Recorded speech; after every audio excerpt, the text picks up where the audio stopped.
Turn my mic up. One. Get up again and smile.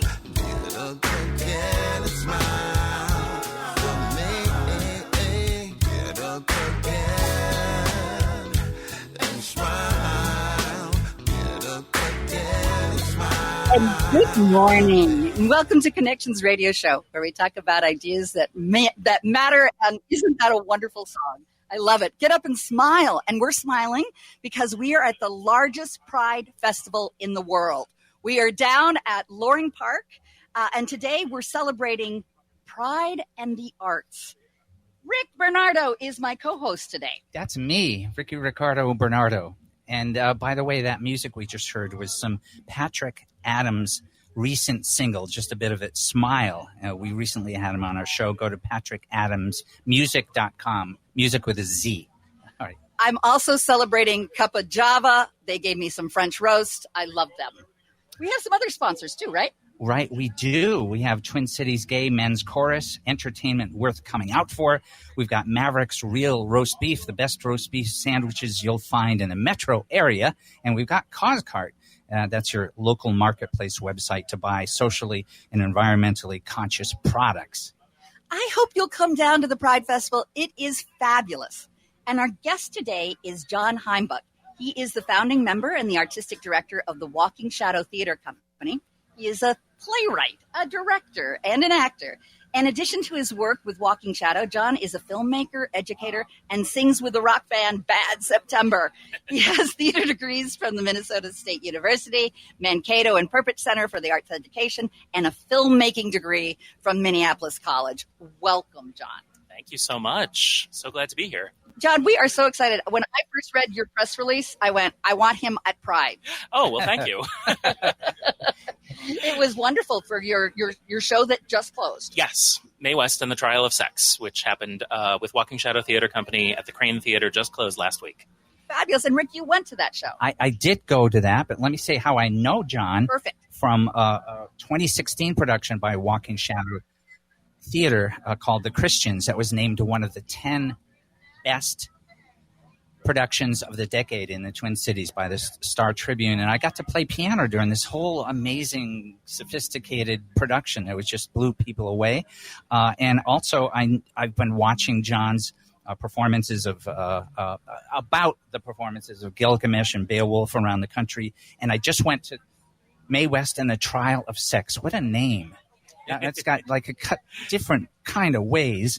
And I just went last Saturday night. That was the next to the last show, wasn't it? It was. All right.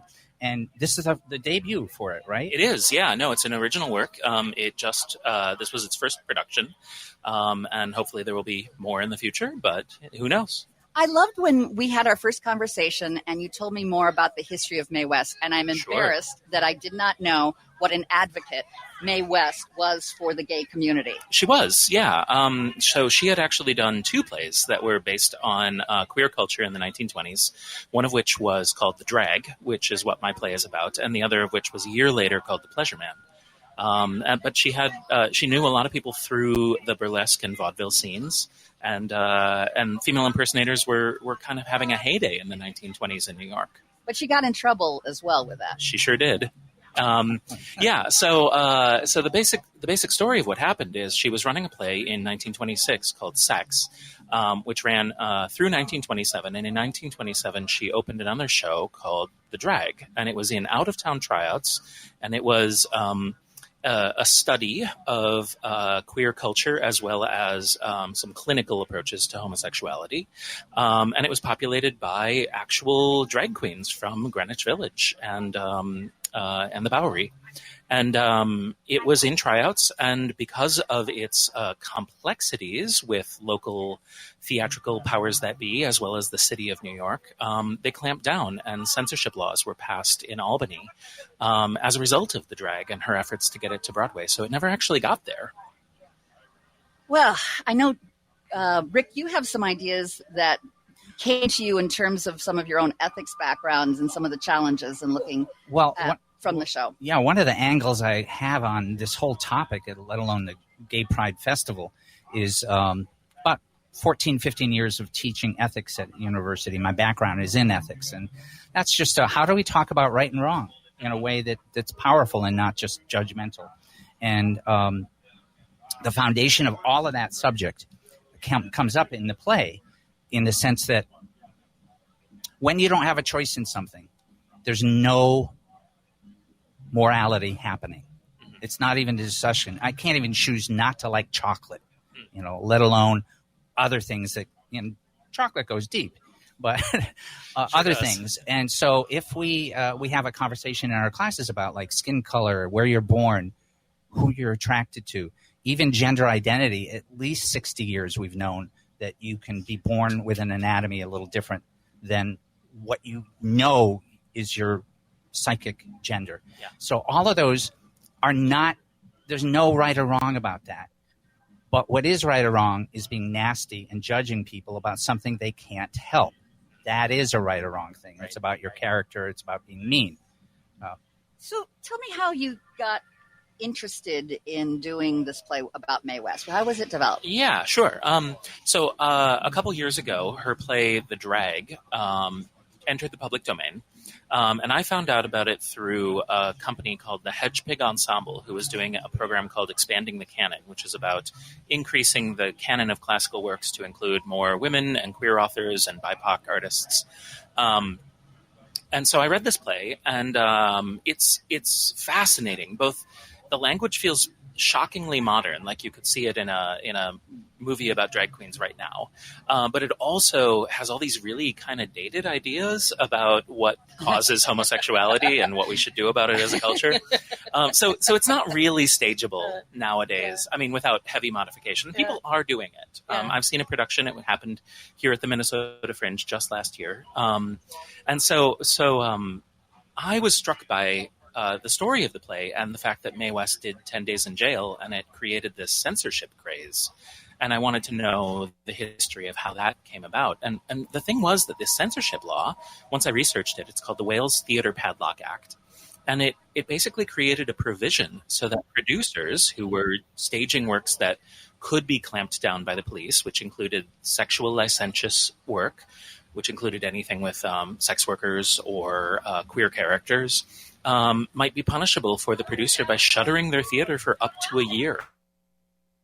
And so that meant that any producer who was even considering staging work that had any of those elements just wouldn't touch it. It was poison. And that law was in effect until the civil rights movement. So in the 1960s. theater itself could be liable. Yeah, absolutely. So how about any of the performers and playwrights? Yep, the everybody. performers, everybody. So they made it so the actors, the director, the producers, the playwright, pretty much everyone involved in the production could do jail time if they were involved in a show that was considered licentious. And they modeled it off after the dry laws and trying to clamp down. So prohibition. On prohibition, Prohibition moved over. So they enlarged. the way they were fighting the speakeasies was how they were going to fight the theaters. Wow. And it occurred to me, while I was watching this production, how wide and deep that perception and experience of what was licentious, what's the word that begins with an S? Salacious. Salacious. I don't use that word too much anymore. No, it's a little dated. Yeah, but that definition was just like pretty much anything that upset somebody, especially the judge. Yeah, and it became clear to me going through the trial just how much the district attorney and the assistant district attorney and all the powers that be were sort of working against this. It was a lot of collusion seemed to be happening. So you developed it based on the play that came out, being able to look at the timing, but you had some fun creating your own spin on it. I did. So tell me a little bit about your spin. Well, I wanted to look at Mae West as an icon because, if you're going to include her in a work, she can't be a secondary character. She has to be the central focus. Yeah. And so I really was very interested in looking at allyship and the way that her upping this work really created, upping the drag, really created the problems that existed. But then our director, Allison Vincent, had a lot of fun creating this. So we had an ensemble of 6 actors playing 50 characters, and we had... now, pause there for a second. Mm-hmm. 6 actors. Playing 50. That's right. I got dizzy. Yeah, it's a lot. But I followed it all. I don't know how. It's something to do with stage production. Yeah. So we set it in the backstage of a vaudeville style theater. So both of the sides of the stage were piled with props and costume pieces, and then people just made all their transitions there in front of the audience and just jumped on stage. They were So off a and certain on. prop or a certain scarf or They'd a change hat. or whatever, and suddenly they're a different character. All of a sudden, they change like a scarf or something and posture. Yeah. And there were I could see a lot of physical and accent vocal work. theater work happening. Yeah. And it's just so Mae West was played by a single actor, Emily A. Grodzik, and then the rest were just this ensemble of really skilled physical performers. Yeah, indeed. Well, it sounds like it was an extravaganza I think it was. of theater movement, ideas, and excitement. And you're hoping that this will have a chance to go elsewhere. Yeah, I think with any production, especially one that you pour a labor of love into and this much research into, you want it to have a secondary life at theaters elsewhere, either outside the Twin Cities or in other places, or even in the Twin Cities again at different companies. But the historical events took place in 1927, and that's only 2 years away. So my thinking is that there's probably going to be people who want to commemorate the 100th so stay anniversary. tuned, literally. Yeah. A couple of websites to find out more about this work is walkingshadow.org, just the way it sounds, and John Heimbuch, that's HEIMBUCH.com, John Heimbuch. Now we're going to listen to a little more of Patrick Adams' recent single, Smile, whom we had on our show recently. And we'll just listen to that. You see, father left to raise a child all up on his own, showing him more love than he could ever know, but grieving every night because his woman's gone. But you could hear mama saying, get up again and smile. Get up again and smile. Get up again and smile. Get up again and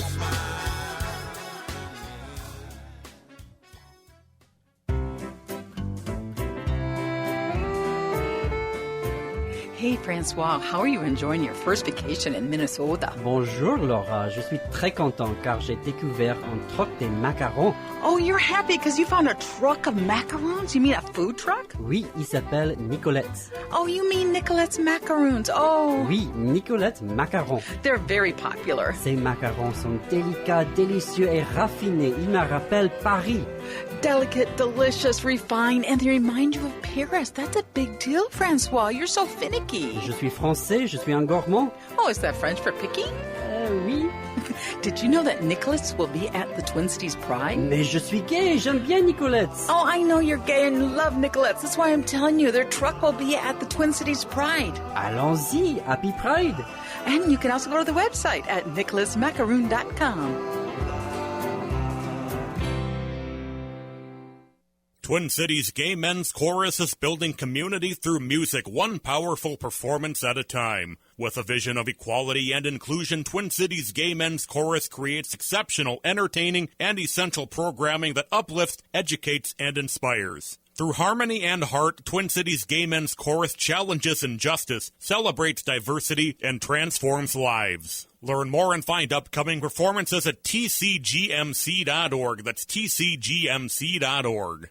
Located just north of 50th in France, the Great Wall Restaurant has provided a delicious taste of authentic Chinese cuisine since 1981. Specializing in Szechuan and Peking dishes, they offer one of the most extensive menus in the Twin Cities. Favorites include hot and sour soup, pan-fried dumplings, and mushu pork with homemade Chinese pancakes. Stop by their Edina location or call for takeout at 952-927-4439. See the full menu at greatwallrestaurant.us.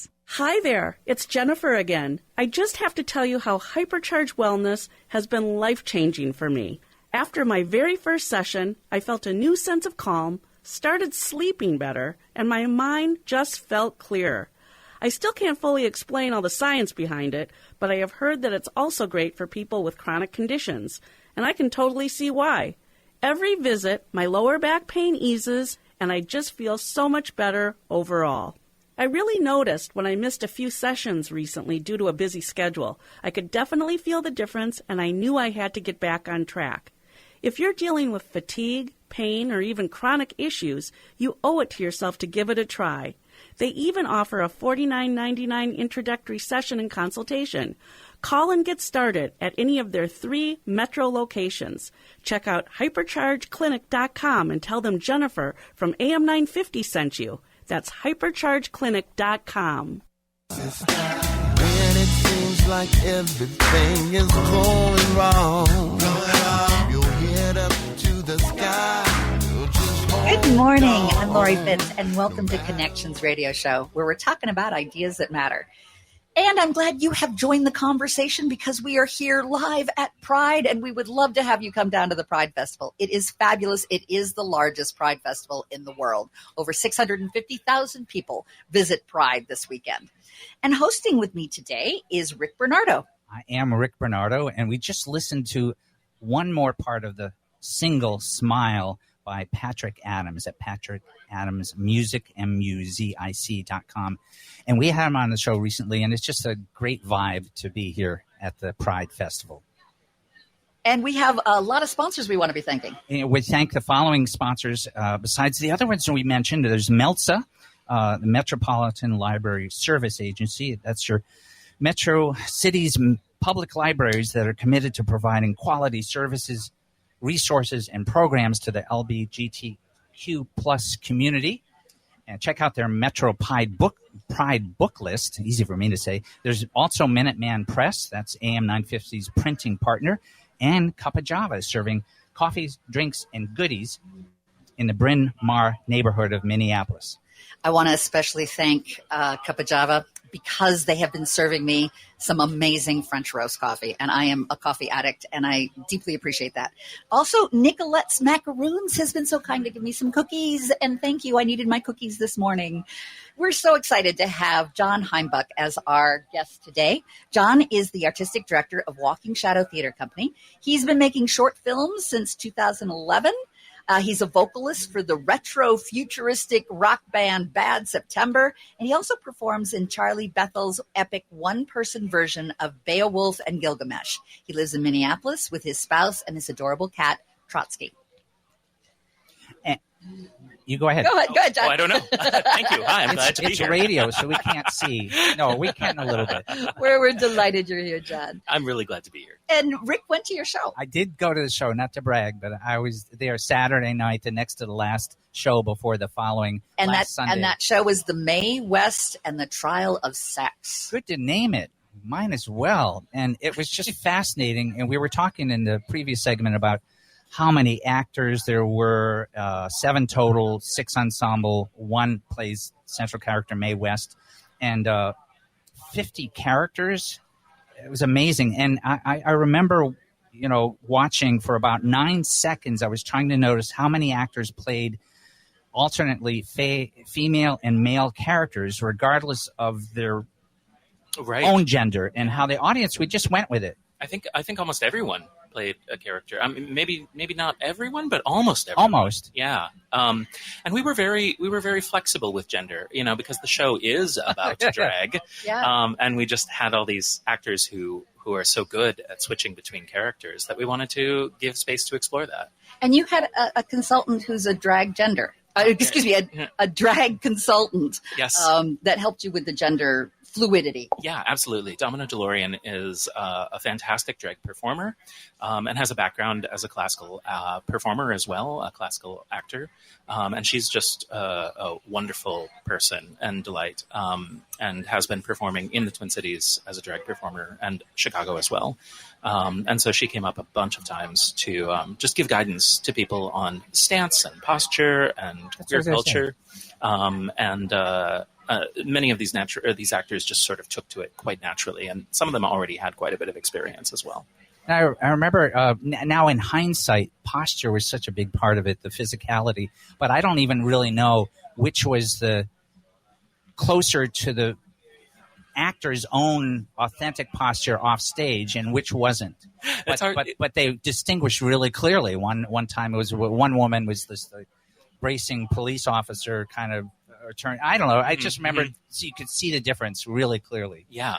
No, they put in a lot of work into doing that. And one of the things that we were really looking for in this cast was people's ability to just switch between characters so quickly. And so we gave everyone an audition that was just like a line or two of different characters and then switch and then switch and then switch and then switch. I think 7 different characters they played in a minute.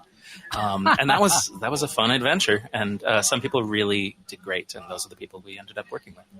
I think part of why Mae West is kind of a challenging character, she's complex. She is. Was considering that doing drag at that time was not okay. Right. Yeah. No. It was a complicated thing. And so if you were a vaudeville performer, many of them were on the circuit. There were female impersonators who were regularly traveling and going to various cities throughout the country. And if you were some of them were even on screen, and that was taking off. But I will say that they had separated. They were doing a very, very intentional job of trying to create a respectability for those female impersonators on the vaudeville circuit and to separate them from gay culture. And it was sometimes more effective and sometimes less effective. But many of them, of course, were gay, even though they didn't admit it publicly. So, and the sort of hint at sort of the poor unfortunates was, complicated then. It was, yeah. And Mae West herself had sort of, for writing The Drag, which was her play about drag queens, she had sort of mined the most current psychological material about it, which is very dated according to our standards today, almost 100 years ago, and looking at all sorts of things. And her perception about this changed over the course of her life.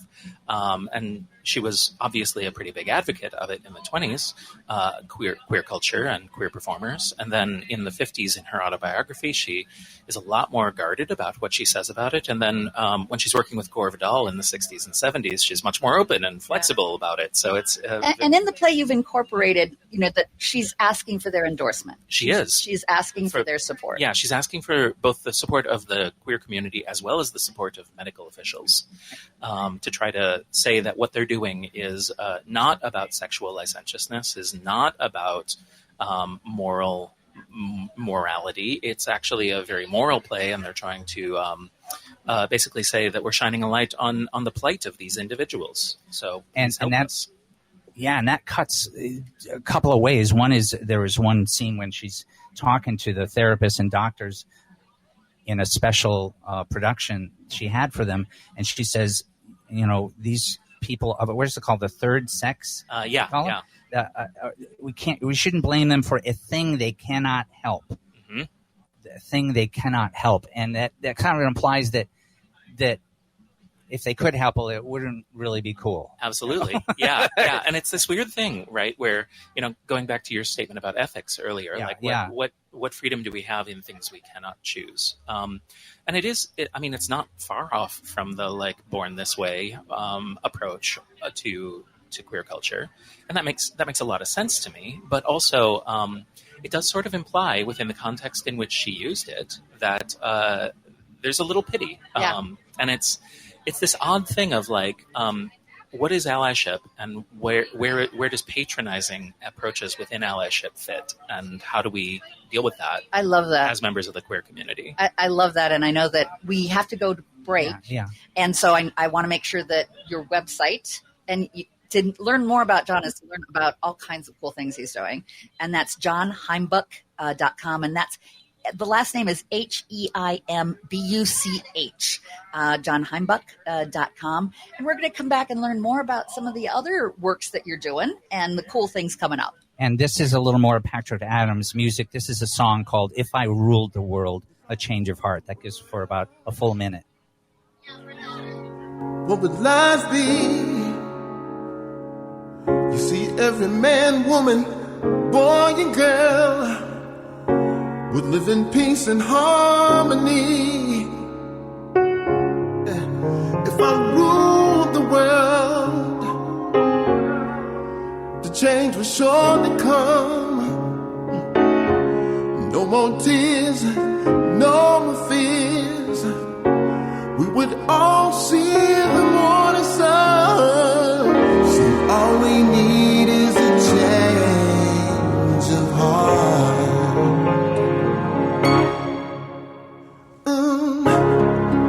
If I ruled the world,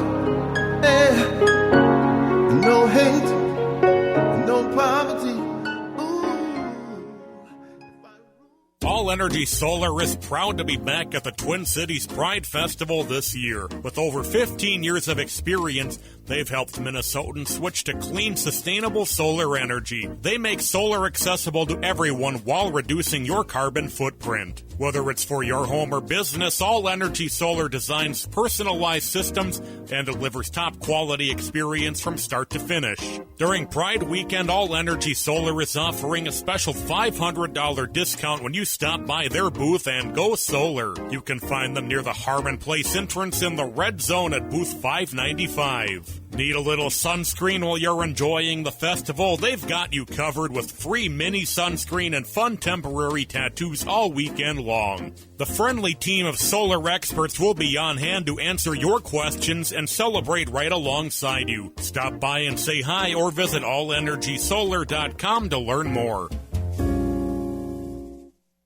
June is bursting with color, community, and joy, and Coscart is your destination for shopping with pride and purpose. Find pride-themed earrings that support queer causes, hand-poured candles that celebrate identity, and bath teas that nourish your spirit, all while supporting the makers and mission-driven brands working to build a better world. At Coscart, every item reflects a cause, every brand gives back, and every order helps create the kind of future we want to live in. Biodegradable packaging and carbon offset shipping are standard. And during Pride Month, you get free local delivery in the Twin Cities when you enter pickup at checkout, now through June 30th. Whether you're buying a gift, treating yourself, or just browsing for joy, know that every purchase supports positive action. Celebrate Pride. Shop with purpose. Visit cause-cart.com today for free local delivery in the Twin Cities when you enter pickup at checkout until June 30th. cause-cart.com. Shop what matters to you. The Council on LGBTQIA2S+ Minnesotans is conducting a community needs survey. Data from the survey will be used to make recommendations to improve LGBTQ people's health and well-being in Minnesota. The May 31st deadline has been extended through June. So as we celebrate Pride Month, make sure you take advantage of this extraordinary opportunity to tell our stories. The survey is confidential, and you can fill it out online at mnqt.info/survey. Greg Bakken here. I've told you about the out-of-the-world roast beef sandwiches at Maverick's Real Roast Beef, but I haven't told you about their Philly steak sandwiches, turkey bacon avocado sandwich, BLT, crispy chicken, fish sandwiches, brisket, or pulled pork. Okay, you get the idea. They make a lot of delicious food to the same standard as their famous roast beef sandwiches, and now I'm starving. I'm going to go to Maverick's Real Roast Beef off Lexington and Roseville, and you need to go too. Check out their menu at mavericksbeef.com. If I ruled the world, what would life be? You see, every man, woman, boy and girl would live in peace and harmony. If I ruled the world, the change will surely come. No more tears, no more fears. We would all see the morning sun. Good morning. I'm Lori Fitz, and welcome to Connections Radio Show, where we talk about ideas that matter. And imagine if we ruled the world with peace and harmony and love for all. What would that look like? It would be a beautiful place. Thank you, Patrick Adams, for that song, sort of guiding us with our Pride and the Arts show today. This is the largest Pride festival in the world. I just want to mention that. 650,000 people come to here. Please come. And co-hosting with me today is Rick Bernardo. I am here, and thank you. And we've got a couple of whole kinds of sponsors. We want to thank the sponsorship support of our broadcast for Twin Cities Pride, there's no place like home realtors working hard for our clients while serving the community. And there's Nicolette Macarons. Check out their food truck all weekend at Pride. I have to say, I just ate one of their macaroons, Nicolette's macaroons, and John did too. I did.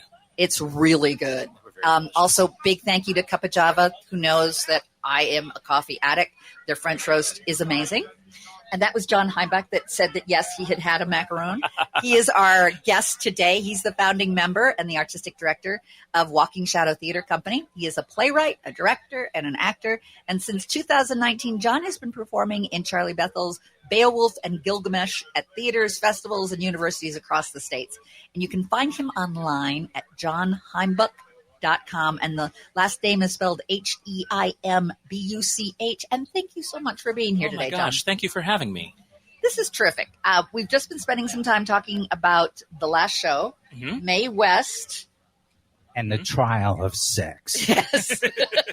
It's so ominous when you say it like that. Yes. Well, it's a show that I hope to see again. Yeah. And it's a hope that you're in the making in terms of shopping it around. Yeah. And letting folks know about it. Yeah, it's been 2 years or 3 years of writing the show and now researching and writing the show. And now we'll see what the long tail of it is. Is there going to be video? We did take video of the production, and we are considering doing a release of that video in a limited capacity later this year. I'm sure you got to work with that and see what you got. All right. That's wonderful. And you're working on another show now. I am. Tell us about that. Yeah, I jumped right into another show. So I'm working on a new show that is called Friends and Lovers. It is a polyamorous rom-com. And it's been in development just now for 10 days, and we're doing public workshops of it for members of the theater community and polyamorous community and queer community. We had one workshop of it publicly last night, and we're having another tomorrow. How did that go? Or tonight. It went really well. Last night at Black Forest Inn? That's right.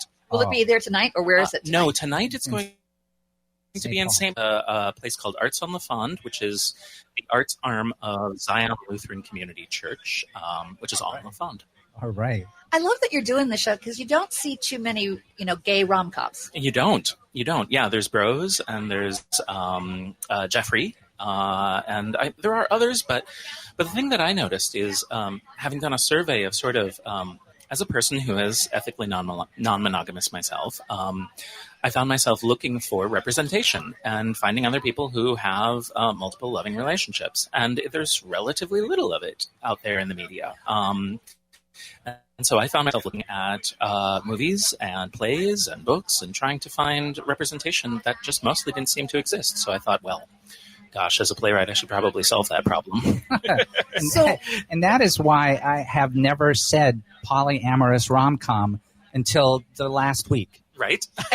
It's a beautiful phrase. It's like I've got to find excuses to use that more. Yeah, and there have been a few out there. There's a screwball comedy in the 1930s based on a Noel Coward play called Design for Living, which is just wonderful. And there's a movie from 1980 called Summer Lovers with a very young Daryl Hannah in it. And there's a handful of others from the 90s, but yeah, it's kind of an untapped genre. And the thing I really discovered last night, as we brought community in to respond to the work, we had about an hour of material that we presented to people, and people were just really interested in it and felt like very connected to it, and felt like it was they were like, I've dated that person, I've had that conversation, I've had that situation that feels very real to me, and it's the premise is the two people who meet on a sci-fi panel convention talking about monsters and hit it off. And then it's about their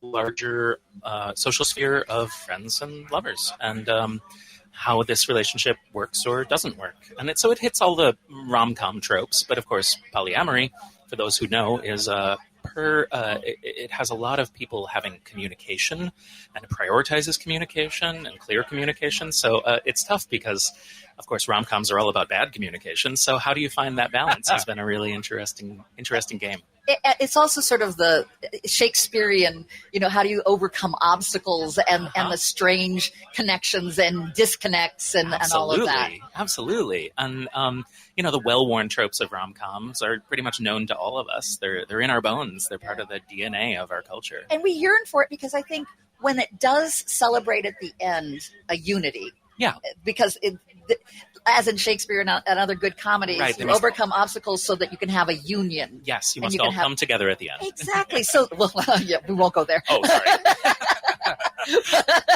This is pride. Yes, exactly. So that you can celebrate the union of the community. Yeah.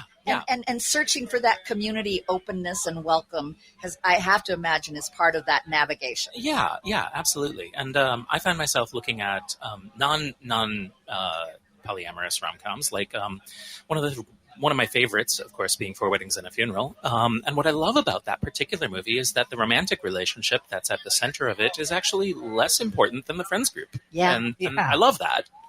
Yeah. Because that is a navigation as well. Is that community breaks apart. And how does it come back together? Yeah, exactly. And I think we all yearn for that. Trying to figure out, it gets maybe symbolized in Friends and Lovers. It gets symbolized it does. In activities, but there's something deeper. And I think there's this particular yearning right now for a sense of community. Yeah, there is. And you'd mentioned that you want people to give you feedback. So tonight you want that feedback as well. Yeah, so I'm working with a director, Cassie Skoritz, who is wonderful and has a lot of great training on different types of communication methodologies, as well as feedback. Has a degree in English literature as well as a degree in theater, and so is a really, really thoughtful person about the process. And so they've been giving a lot of really insightful questions to the audience as well as the actors, going through a feedback process afterwards. And just it's not overly drawn out, but it gives people a chance to respond with their feelings and insights and thoughts. And one of the things I've really been embracing both in this work and in Mae West and the Trial of Sex is sort of an iterative process in my writing, trying to get community buy-in as early as possible, even before the work is done, even before I have a finished draft, so that I know that I'm on the right path with it. Well, it also engages us. It does. So that we're kind of on the journey with you and kind of rooting for you. You've got kind of your cheerleaders that get to be, learning and on this journey. It's almost like going on a river. What's next on this river raft? Yeah. And, I think it's really fun as a person who makes theater. I work with a lot of designers, and as a person who makes film, I of course work with a variety of people. And, we're so used to bringing a play in that's finished and then working on it. Yeah. But a standard design process is that you bring in an idea, and then before you finish the idea, you make sure that it's working for everyone. And I think, why not do that with a play too?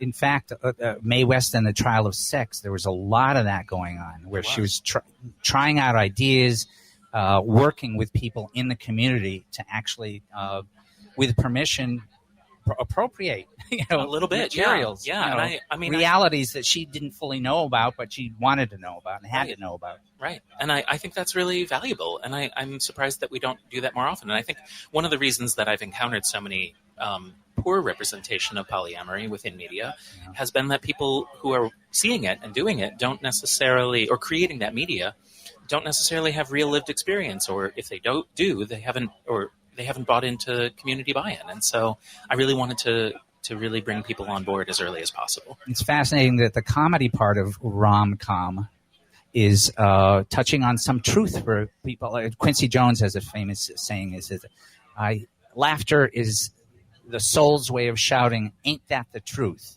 Oh, I like that. And it just bursts out, and so that's what you're trying to touch on. Truths, realities reflected accurately, so people are recognizing, whoa. But that's me up there. I also like that com is also the root of communication, community. Oh. It's the communicares, where it comes from, where it brings people together. Yeah. It's about that connection, which is what our show is all about, is the connections that we like to explore. Was there any aha moment last night that you just went, oh, that is interesting? Gosh, that's a great question. I feel like the thing that really stuck out for me was just the degree to which it generated genuine laughter of recognition. There was one monologue that I wrote, which was about a woman the main love interest, is interested in being with this other partner who has other partners. And she talks about how she isn't, she has this dream of being surrounded by his kids in the future. Not her kids, but his. And he's not there because, of course, she's going to outlive him. But this notion of being part of a larger community of family, that sort of like connection. And I was genuinely surprised by how touching that moment was for so many people in the room. And this notion that what we're looking for is not just about the person that we're with, but is actually about sort of this dream of a life we can have.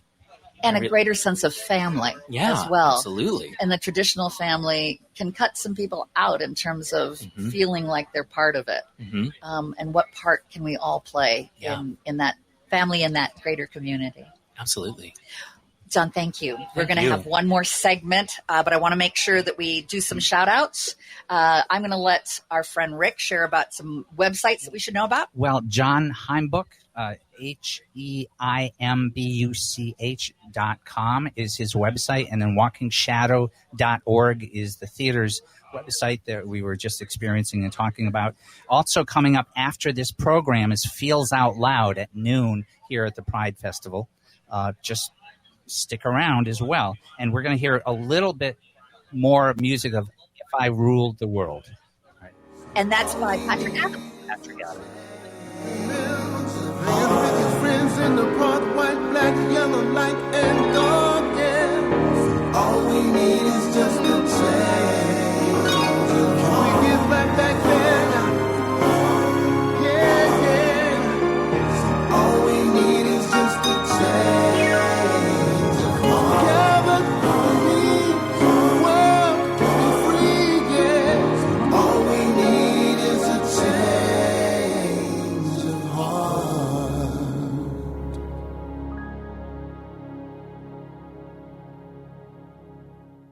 Your Twin Cities Metro Public Libraries are committed to providing quality services, resources, and programs to the LGBTQ+ community. Check out the Metro Pride book list, including ebooks and e-audio for kids, teens, and adults at melsa.org/pride-booklist. That's melsa.org/pride-booklist. You'll find titles specific to different identities, including aromantic, asexual, bi+, gay, genderqueer, intersex, lesbian, queer families, transgender, and two-spirit. Stop by Melsa's tent at Twin Cities Pride to share your own reading recommendations. Check out those contributed by other festival attendees, pick up buttons and bookmarks, and find out more about your Twin Cities Metro Public Libraries. Don't have a library card? Staff at the tent can help you with that. There will be librarians from the Metro Public Library systems who are happy to provide book recommendations and other info on how to get the most from your library card. The Council on LGBTQIA2S+ Minnesotans is conducting a community needs survey. Data from the survey will be used to make recommendations to improve LGBTQ people's health and well-being in Minnesota. The May 31st deadline has been extended through June. So as we celebrate Pride Month, make sure you take advantage of this extraordinary opportunity to tell our stories. The survey is confidential, and you can fill it out online at mnqt.info/survey. Support comes from Hennepin Arts, presenting Hidden Brain Perceptions Tour with Shankar Vedantam. Are there parts of our minds that are hidden from us? This question launched the Hidden Brain podcast 10 years ago. Now host and creator Shankar Vedantam brings 7 key insights from the first decade of Hidden Brain to the stage. Whether you're new to the show or a longtime listener, this evening of science and storytelling will change how you think about yourself. Tickets available at hennepinarts.org. Hi, it's Mitch, owner of Junk Masters. Spring's the perfect time to get your space back and clear out those unwanted items. The best part? Just show us what goes. We are local and independent, just like AM 950. We provide residential and commercial services. Our landfill diversion program includes donating, recycling, and leveraging waste to energy whenever possible. You don't have to worry about a thing. We do all the work for you. Contact us for a free quote. There's no obligation. Visit junkmastersmn.com to get started today. Market Fresh Minnesota is your to-go destination for fresh vegetables, quality meats, seafood, and a wide variety of grocery staples. Locally owned and operated, Market Fresh Minnesota brings together the best of Asian foods in one welcoming store that is also kind to the pocketbook. Discover Market Fresh, your local Asian food store, just south of Rosedale on 1800 County Road 36.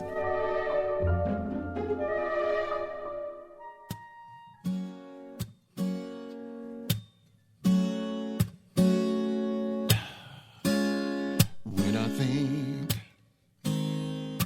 about this life and the changes I've been through, all the many ups and downs, yeah, I'm so glad that I found you. When I close my eyes, I can see visions of your lovely face. You make my day so bright. With you in my world, I can see clearly, 'cause you are my light. Yeah, you take me away. Take me away. Take me away. Good morning. I'm Lori Fitz, and welcome to Connections Radio Show, where we talk about ideas that matter, and sometimes we talk about romance. And we have been talking about romance. We have been talking about love. We've been talking about allyship. We've been talking about LGBTQ plus, and we're doing that celebrating here at the Pride Festival at Loring Park, the largest Pride Festival in the world, with over 650,000 folks that come here. And I'm so proud to be here. And I love that song, Take Me Away. Patrick Adams, thank you for letting us use an original song here with a songwriter in the Twin Cities area. Talk about romance. It's just Take Me Away. Yeah. Yes, please. And we've got John Heimbach here. Hello. Thank you, John, for being here today. John, you're a playwright. You are a director. You are a founding member. You are the executive director. You are a founding of Walking Shadow. You do so much. I do a bunch of things, although I will say I am not actually the exexecutive director. Okay. I'll give a shout out to David Pisa. I just saw him the other day. Yeah, he's wonderful. Yeah. Sorry, David. Artistic. I rifted that one. It's all right. So you've got something cool coming up. Yeah. At Walking Shadow. We do. Tell us about it. Sure. So, David Pisa, our executive director, is also a puzzle designer here in the Twin Cities. And he's designed a number of escape rooms around the Twin Cities, as well as a variety of puzzle events. And so we've done, this will be the 6th of these, I believe, that we've done. We're doing a show called Zero Lands, a play with puzzles. And it is a live, immersive theater space that is half escape room, half live theater. How wild is that? Pretty wild. You've done other ones. Tell me how they went and what people experience when they go there. Sure. So our most recent other one was called Cabal, and it was built into a warehouse space, an artist residence space in Northeast Minneapolis. And it was basically 10 people go into the show at a time. And there are 2 actors. And in that show, they were initiates to a magical secret society. Oh. And then something goes wrong with the leadership succession. Uh-oh. And suddenly they need to use their magic powers to do seances and speak with the dead and summon people back from beyond the grave. It's a really interesting show. So some of these sound like they're like the hero's journey come to life. Yes, very much so. Very much so. Where's my holy grail? And so Zero Lands is written by Liz Hara, who is an Emmy Award-winning writer, who is also a puppeteer. And we've been working with her for the last couple years on developing and honing the script, and we've been working with actors. And now we're just building out the space and basically getting all of the design elements of the show in place for it to open.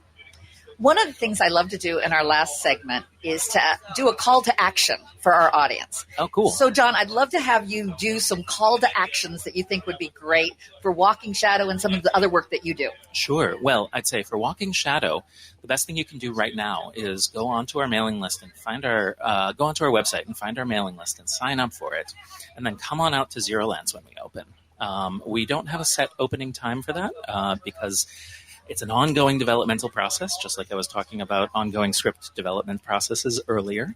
But you'll learn all sorts of things about what we're up to with our next season, including Zero Lands, which we're hoping to open later this summer or this fall. And I see that it's walkingshadow.org/Zero Lands. So it has its own little landing page. That's right. But you can also find it just on our general walkingshadow.org page. It's right up there. Oh, yeah. And you're going to have a starting time because you have to. That's theater eventually. Once it opens, once you get it all worked out, and once you have the escape room, so it's not as deadly or something. Yeah.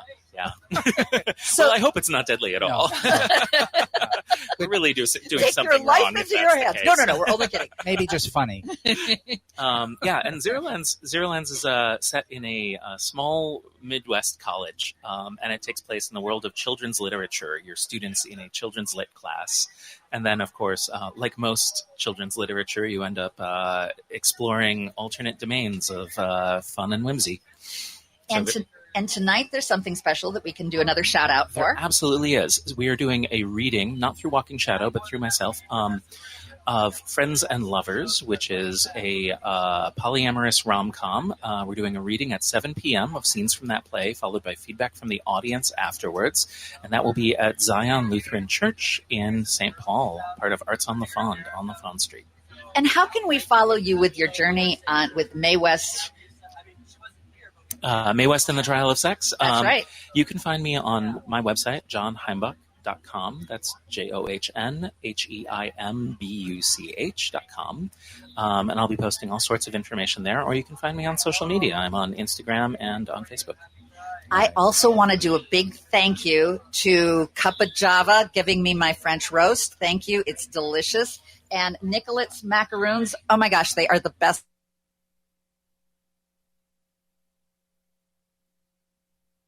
macarons I have ever. We thank Rick Bernardo, our co-host. Thank you, Rick. That would be me, yeah. And we have Feels Out Loud. That's a show coming up right here at the booth at AM 950 at the Pride Festival. And Lori, thanks for hosting and pulling it all together. And John, you always pull things together and thank you. Sometimes separate things in a funny way. That's good. I hope so. Any last words that you'd like to have, John? Just thank you so much for having me out here and giving me an excuse to come to Pride this year. It's just such a great time, and I'm excited to be here. And we're excited to be at Twin Cities Pride. This is a fabulous festival. Please come down. It's an amazing event with lots of different booths and fun things to do. We'll be coming back next week at 9 a.m. on AM 950 Radio, the progressive voice of Minnesota.